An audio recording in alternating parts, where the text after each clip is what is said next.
Students, आज मैं आपको roles and responsibilities of hospital managers, तो जो हॉस्पिटल के मैनेजर होते हैं उनकी क्या रोल होता है और उनकी क्या रिस्पॉन्सिबिलिटी होती है, इसके विषय में आपको बताऊंगा। First, introduction to hospital management. Hospital management involves planning, directing and coordinating health services. ये तीन पार्ट ध्यान रखेंगे। हॉस्पिटल मैनेजमेंट में प्लानिंग, डायरेक्टिंग एंड कोऑर्डिनेटिंग, ये तीन पॉइंट्स इंपॉर्टेंट है, ठीक है। Next, ensure efficient delivery of health care to patients. तो पेशेंट्स को एक एफिशिएंट हेल्थ केयर की डिलीवरी जो है वो ऐसी सुविधा मिले जो सिस्टमैटिक लोगों तक पहुंचे और उसका आउटकम भी बेटर हो। साथ में bridges clinical and administrative functions, तो जो हॉस्पिटल के जो मैनेजमेंट के लोग होते हैं वो एक तरीके से क्लिनिकल और एडमिनिस्ट्रेटिव फंक्शंस के बीच की कड़ी होती है, क्योंकि जो पेशेंट आया और जो मैनेजमेंट है उन दोनों के बीच की कड़ी होती है, एडमिनिस्ट्रेशन के और पेशेंट के बीच की कड़ी होती है, क्योंकि वही ऐसे व्यक्ति होते हैं जो पेशेंट को भी समझते हैं और एडमिनिस्ट्रेशन को भी समझते हैं। तो मैनेजमेंट इसी को कहते हैं कि दोनों को सिस्टमैटिकली आप मैनेज करते हैं। Importance of hospital managers in health care, क्या महत्व, ठीक है। Ensure smooth hospital operations, maintain quality and safety standards, support clinical staff and improve patients outcome. Basically mainly मान लें कि एंश्योर स्मूथ हॉस्पिटल ऑपरेशन, जो हॉस्पिटल की जो वर्किंग है उसको स्मूथली चलाने के लिए मैनेजर्स की रिक्वायरमेंट होती है, ठीक है। तो उसमें अगर ऑपरेशन, जितने भी ऑपरेशन मतलब सर्जरी से नहीं मतलब, ऑपरेशन मतलब क्रिया जो पूरे हॉस्पिटल की जो वर्किंग है उनको ऑपरेट करना, उनको चलाने के लिए हॉस्पिटल मैनेजर्स की जरूरत होती है। तो मैनेजर्स क्या होते हैं, स्मूथ हॉस्पिटल ऑपरेशंस को रन करने में हेल्प करते हैं। Maintain quality and safety standard, और उनकी ही जिम्मेदारी होती है क्वालिटी को मेंटेन करना और सेफ्टी को, ठीक है। तो सेफ्टी स्टैंडर्ड्स जो होते हैं पेशेंट से भी रिलेटेड है और जो हॉस्पिटल के वर्कर्स हैं उनसे भी रिलेटेड है, और अदर पार्ट जो एसोसिएटेड है उनकी भी सेफ्टी स्टैंडर्ड्स को भी फॉलो करना। साथ में support clinical staff and improve patient outcome, साथ में क्लिनिकल जो स्टाफ है उसको सपोर्ट करने की जिम्मेदारी भी उनकी है और इंप्रूव पेशेंट आउटकम। और अगर हम जो टीम है हमारी, डॉक्टर्स हैं जो और पैरामेडिक्स है, नर्सिंग स्टाफ है और जो सारा स्टाफ है, अगर हम उनके हिसाब से भी चीजों को लेकर के सिस्टमैटिक चलते हैं और पेशेंट के लिए भी प्रॉपर केयर करते हैं, तो नेचुरली कहीं ना कहीं एक कॉम्बिनेशन ऐसा बनेगा कि जिससे आउटकम बेटर होगा। तो कहीं कहीं छोटी छोटी चीजों की जो रिस्पॉन्सिबिलिटी टीम पे होती है, स्टाफ पे होती है, अगर वो रिस्पॉन्सिबिलिटी मैनेजर्स ले लेंगे तो फिर उनको सिर्फ फोकस अपने पेशेंट की केयर और उसके मैनेजमेंट और उसके बेटरमेंट के लिए करना होगा, और बाकी अदर जो पार्ट की रिस्पॉन्सिबिलिटी है वो मैनेजर्स के पास अगर हो जाएगी तो कम से कम उनको पूरा फोकस अपने पेशेंट पे करने के लिए रहेगा। क्योंकि अगर हम और भी चीजों के साथ इन्वॉल्व होते हैं तो कहीं ना कहीं केयर हमारी हैम्पर होती है, ठीक है। That's why it is important. Organisational leadership and governance, तो क्या उस संस्था में लीडरशिप और गवर्नेंस कैसे हो। Define hospital vision and mission, तो जो मैनेजर्स होते हैं वो define hospital vision and mission, तो जो मैनेजर्स होते हैं वो हॉस्पिटल का अपना एक विजन होता है कि आगे का क्या दूरदर्शिता के हिसाब से हम चल रहे हैं और हमारा मिशन क्या है, हमारा गोल क्या है। तो वो चीज अगर हम सही से समझते हैं और आगे सामने आने वाले व्यक्ति को भी समझाते हैं तो इससे कहीं ना कहीं ट्रांसपेरेंट स्टेट क्रिएट होगी और लोगों को हमारी बात भी सही से पहुंचेगी। साथ में establish governance structure, governance structure proper इस तरीके से जरूरत है कि नीचे के लेवल से लेकर के ऊपर के लेवल तक हर आदमी को अपनी रोल और रिस्पॉन्सिबिलिटी पता भी हो और अपने अपने लेवल पे ड्यूटीज को परफॉर्म भी सही से करे, और अगर कोई ग्रीवेंसेस है, कोई इश्यूज है तो वो मैनेजर्स तक प्रॉपर थ्रू द चैनल पहुंचाए। तो जिससे क्या होगा कि जो एक वे ऑफ वर्किंग का फ्लो है वो बहुत सिस्टमैटिक चलेगा और उसके साथ साथ जो आपको जो स्टाफ से एफिशिएंट वर्क चाहिए वो भी प्रॉपरली मिलता रहेगा। और अगर ग्रीवेंसेस नहीं है, चीजें सिस्टमैटिक है, सब कुछ स्ट्रीमलाइन चलता है, तो नेचुरली हर चीज का आउटकम बहुत अच्छा होगा, ठीक है। लेकिन अगर कोई इसमें पॉइंट्स ऐसे हैं जहाँ पे कॉम्प्रोमाइज हो रहा है या चीजें लगती कि सही से नहीं चल रही है और उनको एड्रेस कोई करने वाला नहीं है, समझने वाला नहीं है, तो उस जगह पे क्या होता है कि बहुत सारी चीजें ऐसी क्रिएट होती है जो सर्विसेज को हैम्पर करती है। क्योंकि साइकोलॉजिकली अगर कोई सपोर्ट नहीं मिल रहा है, अगर आपको मैकेनिकल कोई सपोर्ट नहीं मिल रहा है या आपकी प्रॉब्लम्स को कोई समझने वाला नहीं है, तो फिर वहां पे जो एफिशिएंसी है वो lead organisational change and innovation. और मैनेजर्स जो होते हैं ऑर्गेनाइजेशनल चेंजेस होने हैं उनमें भी हेल्प करते हैं, क्योंकि नई चीजें कोई करनी है या कोई नया इनोवेशन करना है या कोई नई प्लानिंग करनी है, उसको एग्जीक्यूट करना है, ऑपरेट करना है, तो उसमें इनका रोल बड़ा होता है। लीडरशिप होती है, क्योंकि आगे बढ़ के जो जिम्मेदारी ले कोई लीडर है, ठीक है। तो सक्सेस है तो सबकी है और रिस्पॉन्सिबिलिटी है उस पर्टिकुलर व्यक्ति की होती है जो मैनेजमेंट का। Next, strategic planning and policy. Strategic planning और पॉलिसी की जो बनती है उसका इम्प्लीमेंटेशन होना बहुत जरूरी है, क्योंकि सही से अगर सुचारू रूप से वो चीजें नहीं होंगी तो जो रिजल्ट आपको चाहिए सही वो नहीं मिल पाता है। तो develop long term goals and strategies, और इसमें क्या है कि जो लॉन्ग टर्म गोल्स है उनको बनाना जरूरी है और साथ में उनके लिए स्ट्रेटजीज को भी बनाना जरूरी है, क्योंकि किसी चीज के लक्ष्य तक पहुंचने के लिए अगर आपकी प्लानिंग सही नहीं होगी तो फिर नेचुरली कहीं ना कहीं आपका जो रिजल्ट है वो भी अप्रोप्रिएट नहीं होगा, उसमें क्वेश्चन मार्क राइज हो सकता है। साथ में implement hospital policies and procedures.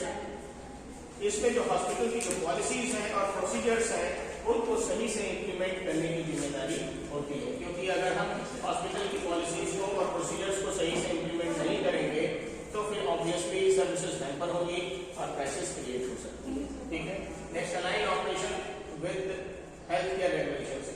और जो ऑपरेशंस हैं वो जो हेल्थ केयर रेगुलेशंस होते हैं, जो रूल्स और रेगुलेशंस होते हैं, नियमावली होती है, उनके आधार पे अगर हम चलते हैं तो फिर नेचुरली हमारा काम जो है बहुत ही स्ट्रीमलाइन रहेगा, सिस्टमैटिक रहेगा और बेस्ट परफॉर्मेंस वहाँ पे हम दे सकते हैं। लेकिन अगर अलाइनमेंट सही नहीं है और उन चीज़ों को प्रोसीजरल जो स्टैंडर्ड्स हैं उनको हम फॉलो नहीं कर रहे हैं, SOPs को फॉलो नहीं कर रहे हैं, तो फिर रिजल्ट जो है वो मुश्किल है। तो इसलिए सारी जितनी जो एक तरीके से पहले कवायद है, जितनी जो सारी जो एफर्ट्स हैं वो इसीलिए है कि वो प्रोसेस पूरा स्ट्रीमलाइन चले और किसी भी चीज की जो कंडीशंस क्रिएट हो रही हैं उस कंडीशंस को सक्सेसफुली एड्रेस करना और रिजॉल्व करना, उसको समझना भी और उसको रिजॉल्व भी करना, कोशिश करें एज सून एज पॉसिबल, जितनी जल्दी हो सके उस मुश्किल को सॉल्व भी कर लिया जाए, क्योंकि सॉल्व नहीं करेंगे तो वो लिंगर ऑन होते होते बल्क में चीजें खड़ी होंगी, तो फिर वहां पे बहुत बड़े लेवल पे काम मुश्किल में आ सकता है, ठीक है। Next is human resource management. इस डिपार्टमेंट में जो मैनेजर्स होते हैं उनको ह्यूमन रिसोर्स मैनेजमेंट आना चाहिए, लोगों को जो मानव संसाधन है उसको संभालना और उसको समझना आना चाहिए। Recruit, train and retain staff, नई भर्तियां हो प्रॉपर, उनको ठीक से ट्रेनिंग दी जाए और रिटेन भी कर सके। रिटेन मतलब बनाए रखें, ऐसा ना हो कि कुछ दिन काम किया और फिर चल दिए, और उसमें भी कॉज क्या है, कई सारे कॉजेस के कारण अनसेटिस्फाई होकर के कोई रिजल्ट इस तरीके से हो कि भाई हम सेटिस्फाई नहीं है, इस वजह से हम सब सीख लिए, कर लिए, जान लिए, अब हम जा रहे हैं। तो कोशिश ये हो कि उनकी जो इश्यूज हो उनको ध्यान दें और उसको कोशिश करें कि टाइम में रिजॉल्व करें, जिससे जो ट्रेंड स्टाफ है वो आपको लूज ना, आप उसको लूज ना, क्योंकि सिखाना, समझाना और उसको अच्छे से एक लेवल तक पहुंचाना इसमें बहुत मेहनत लगती है, लेकिन जब आदमी बहुत इक्विप्ड हो जाता है तो फिर कई सारे इश्यूज क्रिएट होते हैं, फिर उसमें आप अपने जो अच्छे स्टाफ हैं उनको खो देते हैं। तो कोशिश ये करें कि उनकी प्रॉब्लम्स को समझ करके अगर कोशिश करें रिजॉल्व कर लें जो एक्सेप्टेबल है दोनों के लिए विन-विन सिचुएशन में, तो मुझे लगता है आप अपने स्टाफ को संभाल, ठीक है। Next is manage employ relations and performance. जो एम्प्लॉय रिलेशंस हैं और उनकी परफॉर्मेंस है उनको मैनेज करना आना चाहिए, क्योंकि जो रिलेशंस बहुत इंपॉर्टेंट माने रखते हैं। हर एक लेवल पे जो एम्प्लॉय के रिलेशंस हैं उनका ध्यान देना बहुत जरूरी है। एक बार ध्यान रखिएगा कि ह्यूमन रिसोर्स में या जो इस तरीके का जो मैनेजमेंट होता है उसमें कुछ सेंटिमेंटल चीजों को भी ध्यान देने की जरूरत है, इमोशंस को भी समझने की जरूरत होती है, क्योंकि जो ह्यूमन नेचर होता है उसको लगता है कि अगर हमको थोड़ा सा समझा जाए, हमारी बात को समझा जाए, हमारी कंडीशंस को समझा जाए और उस पर कोई अगर कोई पॉजिटिव रिस्पांस दिया जाए तो नेचुरली कहीं ना कहीं वो आपकी जो कंडीशंस आपके लिए अगेंस्ट में खड़ी हो रही थी वो सेटल होने के चांसेस मैक्सिमम, ठीक है। Ensure compliance with labour laws, और जितने भी जो कंप्लायंस हैं वो लेबर लॉ के थ्रू फॉलो हो, उनकी जो डेली वेजेस हैं, उनकी जो बेसिक जो ह्यूमैनिटी और जो बेसिक चीजें उनको मिलती हैं स्टैंडर्ड के बेसिस पे वो टाइमली भी मिले और सुटेबली भी मिले, ताकि इससे रिलेटेड कोई इश्यूज ना आए। Financial management and budgeting, prepare and manage hospital budgets, monitor financial performance, ensure cost effective resource utilisation. पहली चीज prepare and manage hospital budget. तो मैनेजर की रिस्पॉन्सिबिलिटी मैनेजमेंट में ये भी होती है कि आप जो हॉस्पिटल के बजट्स हैं उनको भी एक तरीके से प्रॉपर तरीके से मैनेज करें। क्या रिसोर्सेस हैं, क्या आपके पास कैपेसिटी है, और किस तरीके के एक्सपेंसेस या किस तरीके के ह्यूमन रिसोर्स को आपको हैंडल करना है, या आपके पास कैपेसिटी उनकी क्या है, उन सारी चीजों का भी असेसमेंट आपके पास होना चाहिए और उससे जो बेस्ट रिजल्ट निकल सके वो निकालना चाहिए। मॉनिटर फाइनेंशियल परफॉर्मेंसेस, जो आपकी फाइनेंशियल परफॉर्मेंसेस हैं, इनपुट है चाहे आउटपुट हो चाहे एक्सपेंस हो, उन सारी चीजों का भी फाइनेंशियल परफॉर्मेंस का असेसमेंट करते रहना है, मॉनिटरिंग करते रहना है। Next is ensure cost effective resource utilisation.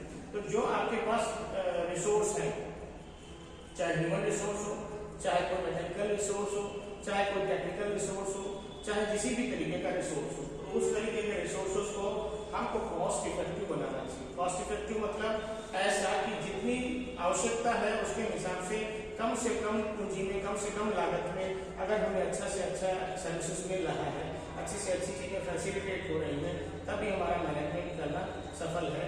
नहीं तो बहुत खर्च करके बहुत सारी मुश्किलों के साथ आपकी कॉस्टिंग भी बहुत ज्यादा हो रही है और चीजें भी सुटेबल नहीं हो रही हैं, तो फिर ये चीजों का प्लान करना बहुत अच्छा नहीं माना जाएगा। तो इसलिए कॉस्ट इफेक्टिव और सही यूटिलाइजेशन होना जरूरी है। Number 8, quality assurance, patients and patient safety. Implement quality improvement programmes. जो भी कोई भी स्टैंडर्डाइजेशन है उसका क्वालिटी मेंटेनेंस और क्वालिटी इंप्रूवमेंट प्रोग्राम्स को फॉलो करना चाहिए। Monitor patient safety indicators, patient के जो सेफ्टी इंडिकेटर्स हैं उनको फॉलो करना चाहिए और साथ में ensure compliance with accreditation standard. जैसे जो हॉस्पिटल्स होते हैं, आपने देखा होगा NABH या NABL एक्रेडिटेड होते हैं, तो उस पर एक्रेडिटेशन की जो पॉलिसीज होती हैं वो सिस्टमैटिक अगर हम फॉलो करें तो हमारे जो हॉस्पिटल का या इंस्टीट्यूशंस का जो ग्रोथ स्टैंडर्ड है वो बहुत तेजी से आगे की तरफ जाएगा।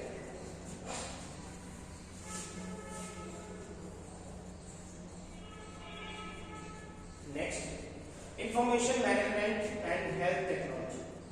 Manage electronic health records. ठीक है, electronic health record that is called EHR। Implement health IT systems, ensure data security and privacy. तो कहीं ना कहीं इन सब चीजों को मैनेज करने के लिए हमारा ध्यान इस बात पे भी होना चाहिए कि हमको टेक्नोलॉजी का या इलेक्ट्रॉनिक चीजों का भी इस्तेमाल करना चाहिए जिससे डेटा हैंडलिंग आसान होती है। तो मैनेज इलेक्ट्रॉनिक हेल्थ रिकॉर्ड्स, जितने भी हेल्थ के रिकॉर्ड्स हैं पेशेंट के हॉस्पिटल में इन होने से लेकर के और डिस्चार्ज होने तक जितनी भी हमारे पास डॉक्यूमेंटेशन है उसका हमको रिकॉर्ड्स प्रॉपर्ली रखना चाहिए। साथ में इंप्लीमेंट हेल्थ IT सिस्टम और अपनी जो IT सिस्टम हमारा है हॉस्पिटल का उसको प्रॉपर्ली इंप्लीमेंट करना। ऐसा नहीं हर जगह मैनुअल अप्रोचेस करें, तो उससे फिर क्या होगा, फिर आपके पास डेटा नहीं रहेगा उन चीज़ों का। फिर मैनुअली आप पहले कितना करेंगे, फिर कहाँ से आया कहाँ गया कुछ नहीं पता चलता है, तो बहुत सारा वो पर इशूज क्रिएट होता है। Next, ensure data security and privacy. तो जो डेटा है आपके पास वो सिक्योर हो, सुरक्षित हो और उसकी गोपनीयता भी बनी रहे, ये सब जगह चीजें नहीं स्प्रेड हो। ठीक है, तो जब इस तरीके से अगर आप करते हैं तो आप प्रॉपर मैनेजमेंट करते हैं और टेक्नोलॉजी का भी सही यूज करते हैं। Next is legal and ethical responsibilities. कानूनी और जो एक वैधानिक तरीके से चीजें करने की जरूरत होती है उसमें ensure compliance with health care laws. जो भी हेल्थ केयर के लॉज हैं, कानून है, उनका पालन होना चाहिए।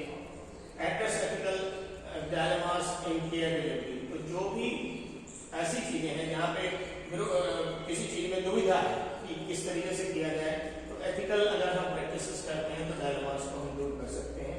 तो in care of delivery. Next, protect patients right and confidentiality. Patient के जो अधिकार हैं और उनकी जो कॉन्फिडेंशियलिटी है, गोपनीयता है, उसको भी बनाए रखने की जिम्मेदारी होती है।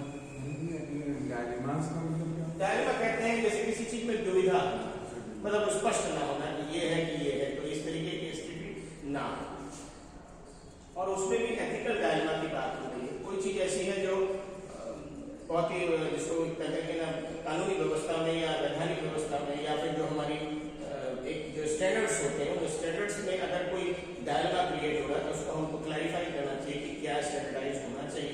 क्या नहीं होना चाहिए। तो इस अगर कंफ्यूजन है या चीजें नहीं क्लियर हैं तो उसको हमको सही से एड्रेस करके रिकवर करना चाहिए। Next is communication and public relations. ये बहुत बड़ा रोल होता है। Facilitate internal communication, manage hospitals public image and engage with media and stakeholders. क्या मतलब है? फैसिलिटेट इंटरनल कम्युनिकेशन, अंदर की जो आंतरिक पूरे सिस्टम में बातचीत करने का, जो कम्युनिकेट करने का जो सिस्टम है, उसको प्रॉपर एंगेज करने की जरूरत है, प्रॉपर समझने की जरूरत है, और इस तरीके से उसको बनाया जाए कि प्रॉपरली कम्युनिकेट हो और चैनल्स हो, उन चैनल्स के थ्रू ही सारी चीजें हो। तो नेचुरली आपको जो इंटरनल इश्यूज हैं, इंटरनल प्रॉब्लम्स हैं, इंटरनल कॉम्प्लिकेशंस हैं, उनको प्रॉपरली एड्रेस करके आप सक्सेसफुली मैनेज कर सकते हैं। इसके साथ साथ मैनेज हॉस्पिटल्स पब्लिक इमेज, इनकी जिम्मेदारी होती है कि हॉस्पिटल की जो एक पब्लिक इमेज है उसको बेहतर करें, अच्छा सोसाइटी में भी एक पॉजिटिव फीडबैक उसका जाए। इसके साथ साथ एंगेज विद मीडिया, मीडिया के साथ भी एंगेज होते हैं। कहीं ना कहीं आपने देखा होगा कि जो हॉस्पिटल मैनेजमेंट के लोग होते हैं वो मीडिया से भी बात करते हैं और अपने हॉस्पिटल की सर्विसेज और फैसिलिटीज के विषय में भी आगे बात करते हैं। और साथ में स्टेक होल्डर्स, जो आपके हॉस्पिटल से मेन स्टेक होल्डर्स होते हैं, जिनकी उसमें पूंजी लगी होती है, उनका भी आपको ध्यान रखना।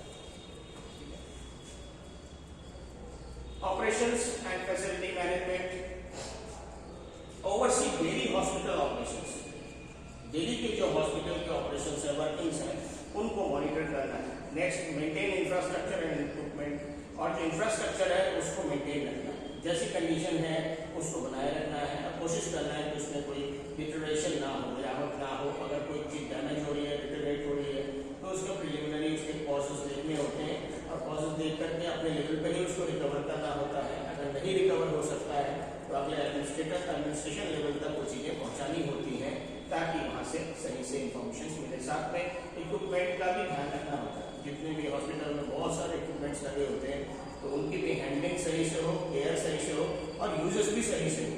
क्योंकि अगर एक इक्विपमेंट कहीं से भी डिस्टर्ब होता है तो एक तो उस एरिया में फंक्शनिंग का एक इशू क्रिएट होता है, दूसरा उससे कॉस्ट और बढ़ जाता है। ठीक है, तो उससे बर्डन ना बढ़ने पाए, इन चीजों का भी ध्यान रखना है। Next, ensure cleanliness and safety standards. इसके साथ साथ सफाई और स्वच्छता का भी ध्यान रखा जाता है ताकि कोई ऐसी स्थिति ना हो जिसकी वजह से कंटामिनेशन हो। तो ये भी नॉर्म्स में आता है कि ये भी जिम्मेदारी होती है कि इन चीजों को ये समझें और सही से मैनेज करें। सो एक बहुत बड़ा कैनवस होता है, ध्यान रखिएगा कि ये नहीं कि छोटे लेवल पे कोई चीज हैंडल होती है। Next is crisis and risk management. क्या क्राइसिस होती है और क्या रिस्क मैनेजमेंट होता है?